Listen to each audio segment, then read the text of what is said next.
തുഷാർ വെള്ളാപ്പള്ളി ഉൾപ്പെടെ ബിഡിജെഎസിന്റെ സ്ഥാനാർത്ഥികളെ തെരഞ്ഞെടുപ്പിൽ തോൽപ്പിക്കാൻ പ്രവർത്തിക്കുമെന്ന് എസ്എൻഡിപി സംരക്ഷണ സമിതി. സംസ്ഥാനത്തൊട്ടാകെ ഇത്തരം മണ്ഡലങ്ങളിൽ പ്രചാരണം നടത്തുമെന്നാണ് പ്രഖ്യാപനം. വെള്ളാപ്പള്ളി നടേശന്റെ ആശീർവാദം സ്വീകരിക്കുന്ന സ്ഥാനാർത്ഥികൾക്കെതിരെയും സമാനമായ നിലപാടാണുള്ളതെന്ന് സംരക്ഷണ സമിതി പറയുന്നു.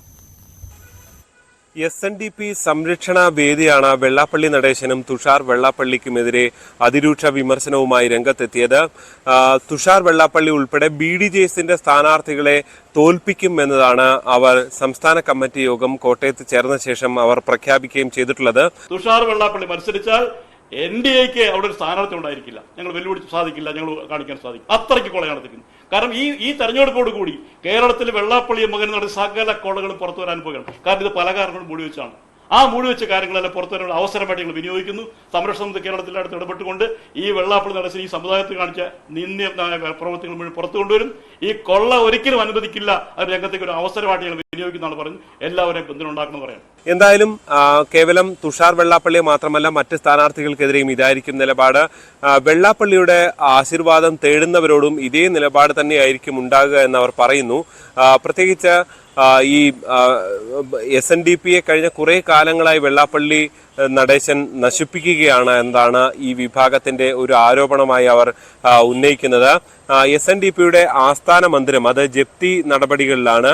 അത് പിൻവലിക്കാൻ സംസ്ഥാന സർക്കാർ ഇടപെടണമെന്നും തുടർ നടപടി സ്വീകരിക്കണമെന്നും ഇവർ ആവശ്യപ്പെടുന്നുണ്ട്. വെള്ളാപ്പള്ളി നടേശന്റെ വീട്ടിൽ പോയി വെള്ളാപ്പള്ളി നടേശന്റെ അനുഗ്രഹാശിസുകൾ വാങ്ങി മത്സര രംഗത്തേക്ക് വരുന്ന സ്ഥാനാർത്ഥികൾ സൂക്ഷിക്കുക. അവർക്കെതിരായും സമുദായ വികാരം ഈ സമുദായം തീർച്ചയായും പ്രതികരിക്കും എന്നുള്ളതിന് സംശയമൊന്നുമില്ല. അതിനുവേണ്ടിയുള്ള പ്രചരണ പരിപാടി എസ്എൻഡിപി യോഗത്തിൽ നടന്നു വരുന്ന മുഴുവൻ സംഭവവികാസങ്ങളെയും മുഴുവൻ കൊള്ളകളും കൊള്ളിവയ്പ്പുകളും എല്ലാം ഈ തെരഞ്ഞെടുപ്പിൽ ഞങ്ങൾ ചർച്ചാ വിഷയമാക്കാൻ പോകുന്നു.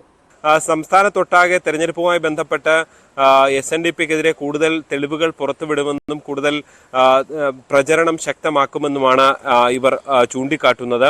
നമുക്കറിയാം, നേരത്തെ പല തരത്തിൽ തെരഞ്ഞെടുപ്പുകളിലടക്കം പല ഇടപെടലും ഗോകുലം ഗോപാൽ ഉൾപ്പെടെ പല നീക്കങ്ങളും നടത്തിയതാണ്. പക്ഷെ അതൊന്നും വിജയം കണ്ടില്ല.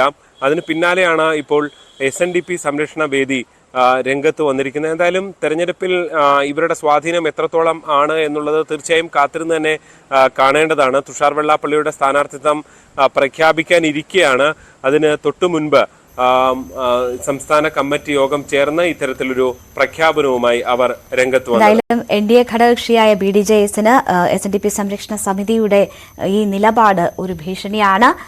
അതേസമയം NDAയിൽ BJPയുടെ ഇനിയുള്ള അവശേഷിക്കുന്ന സ്ഥാനാർത്ഥികളെ നിശ്ചയിക്കുന്ന കാര്യത്തിലും ചില അനിശ്ചിതത്വങ്ങൾ നിലനിൽക്കുന്നു എന്നതാണ് മനസ്സിലാകുന്നത്.